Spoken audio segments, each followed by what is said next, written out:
শুভেন্দু অধিকারী, মুখ্যমন্ত্রী শুভেন্দু অধিকারী তিনি এই মুহূর্তে মেদিনীপুরে রয়েছেন।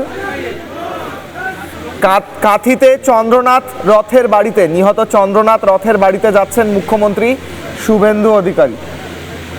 মুখ্যমন্ত্রী শুভেন্দু অধিকারী তিনি নিহত চন্দ্রনাথ রথের বাড়িতে পৌঁছেছেন এবং যেভাবে খুন করা হয় চন্দ্রনাথ রথকে, সেই ভয়ঙ্কর খবর গোটা বাংলাকে নাড়িয়ে দিয়েছিল এবং আজকে মুখ্যমন্ত্রী তার বাড়ি গিয়েছেন, শ্রদ্ধা জ্ঞাপন করছেন। নিহত চন্দ্রনাথ রথের বাড়িতে মুখ্যমন্ত্রী শুভেন্দু অধিকারী এবং সেখানে চন্দ্রনাথ রথের যে ছবি রয়েছে সেখানে তিনি মাল্যদান করলেন, আলেখ্যতে মাল্যদান করলেন এবং সেখানে তিনি প্রবেশ করলেন। মুখ্যমন্ত্রী শুভেন্দু অধিকারী কাঁথিতে নিহত